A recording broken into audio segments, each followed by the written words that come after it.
আসসালামু আলাইকুম। আমি নাসরিন ব্লগার। আমার আরেকটি নতুন ব্লগ ভিডিওতে সকলকে স্বাগত জানাই। কাছে এবং দূরে, দেশ ও দেশের বাইরে যে যেখান থেকে বসে আজকে আমার ভিডিওটি দেখতে শুরু করেছেন, আশা করছি সকলে অনেক ভালো আছেন, সুস্থ আছেন। আলহামদুলিল্লাহ, আমরা অনেক ভালো আছি। আপনাদের মাঝে নতুন আরেকটি ব্লগ ভিডিও নিয়ে হাজির হলাম। আশা করছি আপনাদেরকে ভালো লাগবে। ভালো লাগলে অবশ্যই একটা লাইক করবেন আর আমার এই ছোট্ট চ্যানেলটিকে সাবস্ক্রাইব করে পাশে থেকে অল অপশনটিকে অন করে রাখবেন, যাতে করে আমার ভিডিও ছাড়া মাত্রই আপনার কাছে নোটিফিকেশন চলে যায় আর আপনি চাইলে আপনার সময় সুযোগ মতো আমার ভিডিওটি দেখে নিতে পারবেন। আজকের ব্লগটা আমি এখান থেকে স্টার্ট করেছি। অনেক দিন পরে আজকে আমি ব্লগ দিচ্ছি। জানি না কি অবস্থা সবাই জানাবেন সবাইকে কীরকম আছেন। আমরা তো মোটামুটি ভালোই আছি। তো আজকের ব্লগটা আমি এখান থেকে স্টার্ট করেছি। এখন আমাদের নাস্তা করা খাওয়া দাওয়া হয়ে গিয়েছে। এটা নাস্তা খাওয়া দাওয়ার পরে আমার বাবা আমার শ্বশুর বাইরে গিয়েছিল। তো বাইরে থেকে যে আমাদের জন্য জাম নিয়ে আসলো। তো আমি জামটাকে ভালো করে পরিষ্কার করে একটা বাটিতে নিয়ে নিয়েছি। এটা আমি খাবো তার জন্য। তো বাটিতে নিয়ে আমি হালকা একটু লবণ দিয়ে দিয়েছি, লবণ দিয়ে মিক্স করে নিলাম। দিয়ে তো এখন খাবো। আর সাথে আমি এই যে শাক নিয়ে নিয়েছি, পাট শাক। তো শাকটাকে বাছবো আর এই তো খেয়ে নিব। আর জামগুলো কিন্তু অনেক মজার ছিল, অনেক বড় ছিল আর ভালোই ছিল জামগুলো খেতে। তো এই যে জাম খাচ্ছি আর শাকগুলোকে বেছে নিচ্ছি।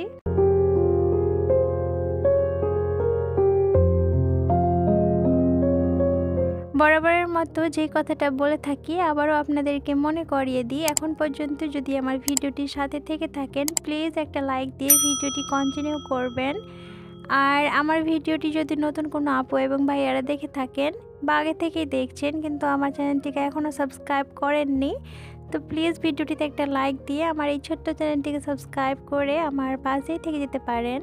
যে সকল আপু এবং ভাইয়ারা আমাকে নিয়মিত সাপোর্ট করে যাচ্ছেন, সেই সকল আপু এবং ভাইয়াদের জানাই অসংখ্য ধন্যবাদ। তো এই যে আমি জাম খাচ্ছি আর শাকগুলোকে বেছে নিচ্ছি। তো শাকগুলোকে বেছে আমি ধুয়ে পরিষ্কার করে রেখে দিয়েছি। আর এই তো এখানে মাছ নিয়ে এসেছিলো। তো আমি মাছগুলোকেও এখন লবণ হলুদ দিয়ে মাখিয়ে নিচ্ছি। লবণ হলুদ দিলে বললে ভুল হবে, আমি এখানে অল্প করে মরিচের গুঁড়োও দিয়ে দিলাম আর দিয়েছি লবণ হলুদ। তো সব কিছুকে দিয়ে এই যে ভালো করে মাছগুলোকে মাখিয়ে নিচ্ছি। এবার রান্না করে নিব। তো এখানে আমি তেল দিয়ে দিয়েছি কড়াইয়ে। এবার মাছগুলোকে ফ্রাই করে নিচ্ছি।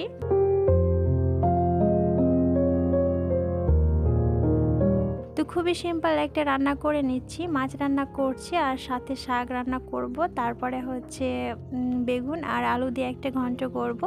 তো এগুলোই হবে আজকে দুপুরে রান্নায়। রান্নার আর সেরকম করে কোনো ভিডিও করিনি। এখানে মাছ রান্নাটা হয়ে গিয়েছে। তো আমি টেবিলে রেখে দিলাম। আর এই তো এটা একেবারে বিকাল টাইমে, তারপরে আর কোনো কিছু ভিডিও করা হয়নি। এটা বিকাল টাইমে। তো বিকাল টাইমে আমি এই তো গেটের পর্দাগুলো খুলেছিলাম পরিষ্কার করার জন্য। তো এখন লাগিয়ে দিচ্ছি। আর আগেই বলে দিই, এই ভিডিওটা আমার ছিল ঈদের আগের ভিডিও। আমি সেরকম সময় পাইনি, তার জন্য এডিট করে আমি ভিডিওগুলো আপলোড করতে পারিনি। তো এই যে ঈদের পরে অনেক দিন পরে আজকে দিচ্ছি ভিডিওগুলো। তো এটা ঈদের আগের ভিডিও ছিল।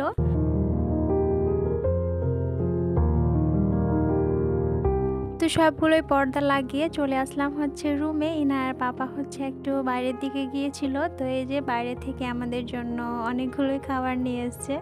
অনেকগুলো বলতে ভুল হবে, এই যে এগুলোই নিয়ে এসছে। এখানে মনে হয় মিষ্টি, তারপরে এখানে নিমকি নিয়ে এসেছিলো। এই নিমকিগুলো খেতে কিন্তু অনেক মজার, গরম ছিল নিমকিগুলো। আর এই তো এখানে এটাকে আমরা খাজা বলি। তো এই যে এগুলো নিয়ে এসছে।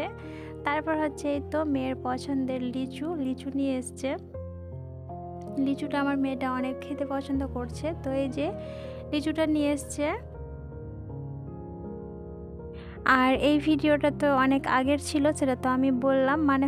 আমরা যখন কেরালা থেকে আসি তার কিছুদিন পরেরই ভিডিও ছিল, 3-4 দিন পরের ভিডিও ছিল।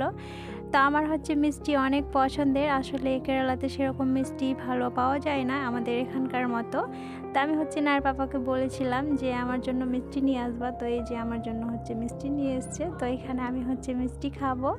আর মিষ্টি খেতে কে কে পছন্দ করেন আমাকে কমেন্ট করে জানাতে পারেন। আমার তো অনেক পছন্দের মিষ্টি।